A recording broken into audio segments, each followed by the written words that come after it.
नमस्कार, अमरजाल.com देख रहे हैं आप। आपके साथ मैं हूं सुमित चौधरी। तमिलनाडु के सीएम थलापति विजय की पार्टी टीवीके ने जिस तरीके से धमाकेदार जीत तमिलनाडु में हासिल की थी और सत्ता में आई थी, उसके बाद विजय मुख्यमंत्री बने। उसके बाद से तमिलनाडु में एक के बाद एक बड़े फैसले विजय ले रहे हैं। वहीं अब तमिलनाडु के सीएम थलापति विजय ने वो कर दिखाया है जिसका शायद ही किसी ने अंदाजा लगाया हो। दरअसल सरकार बनाने से पहले विजय ने तमिलनाडु की जनता से वादा किया था कि वो राज्य के लिए वो सब करेंगे जो पहले कभी नहीं हुआ। और अब ठेकेदारी व्यवस्था में पारदर्शिता लाने के लिए उन्होंने ऐसा कदम उठाया है कि हर कोई कह रहा है कि अगर विजय मॉडल तमिलनाडु में सफल हो गया तो ये पूरे देश के लिए मिसाल बन सकता है। दरअसल सरकार बनने के बाद मुख्यमंत्री विजय ने सबसे पहले जिस मुद्दे पर फोकस किया था वो था सरकारी कामकाज में पारदर्शिता। चुनाव के दौरान उन्होंने वादा किया था कि सरकार के फैसले बंद कमरों में नहीं लिए जाएंगे, राज्य की आर्थिक स्थिति जनता से नहीं छिपाई जाएगी और सरकारी ठेकों में मनमानी की जगह पूरी पारदर्शिता लाई जाएगी।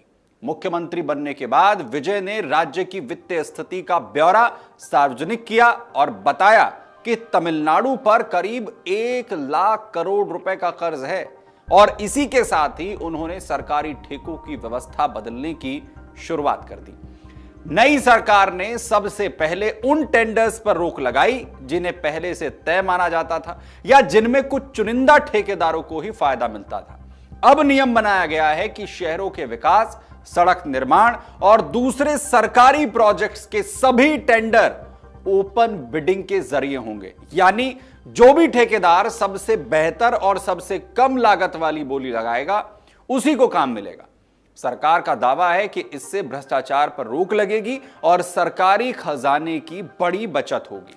वहीं सरकार के इस फैसले का असर अब जमीन पर भी दिखाई देने लगा है। रिपोर्ट्स के मुताबिक चेन्नई नगर निगम के सड़क मरम्मत से जुड़े टेंडर्स में पहली बार ठेकेदारों ने सरकारी अनुमान से 25 से 30% तक कम कीमत पर काम करने की पेशकश की है।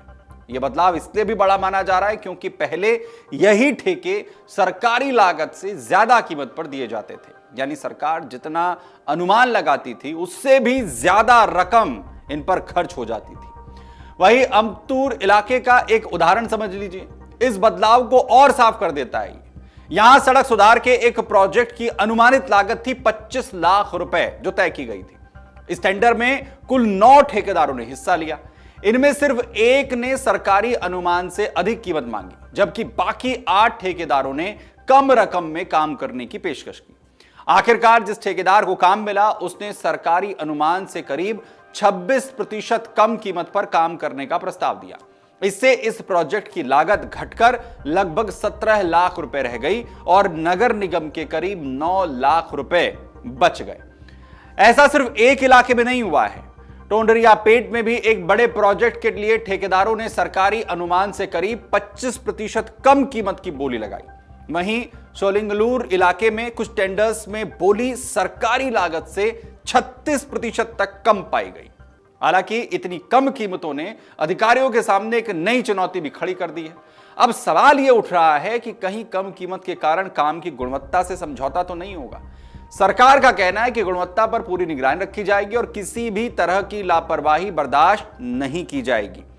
उधर ग्रेटर चेन्नई कॉन्ट्रैक्टर्स एसोसिएशन के अध्यक्ष राम राव का कहना है कि पहले सरकारी ठेके सामान्य तौर पर अनुमानित लागत से करीब 10% अधिक कीमत पर दिए जाते थे, यानी 25 लाख रुपए का काम करीब 27 लाख रुपए में होता था। लेकिन अब वही काम 16 से 17 लाख रुपए तक में होने की पेशकश की जा रही है। ऐसे में सवाल उठ रहा है कि आखिर पहले लागत इतनी ज्यादा क्यों बढ़ाई जाती थी और किसके कहने पर सरकारी अनुमान से अधिक भुगतान यहां पर किया जाता था। तमिलनाडु सरकार के लोक निर्माण और खेल विकास मंत्री आदव अर्जुना ने पिछली सरकारों पर गंभीर आरोप लगाए हैं। उनका कहना है कि पहले ठेके देने में बड़े पैमाने पर भ्रष्टाचार, कमीशन खोरी और नियमों की अनदेखी होती थी।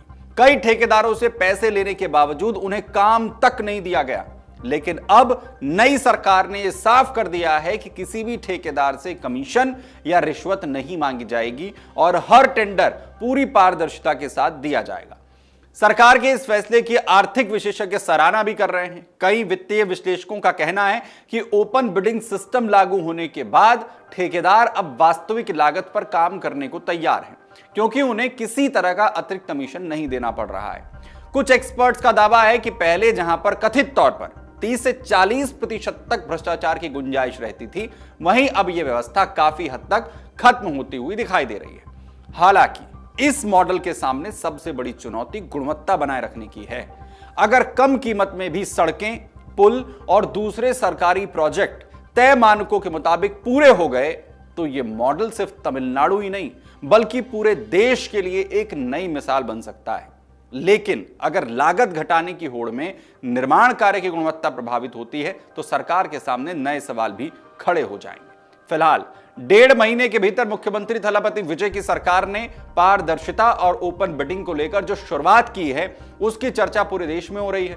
समर्थकों का कहना है कि अगर यह प्रयोग सफल रहा तो सरकारी ठेकों में भ्रष्टाचार कम हो जाएगा, सरकारी खजाने की बचत होगी और जनता के पैसे का बेहतर इस्तेमाल हो सकेगा।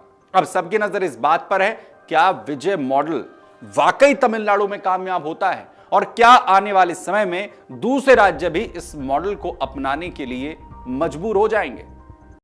अगर आप ये वीडियो YouTube पर देख रहे हैं तो हमारे चैनल को सब्सक्राइब कर बेल आइकन दबाएं और Facebook पर देख रहे हैं तो हमारे पेज को लाइक करें।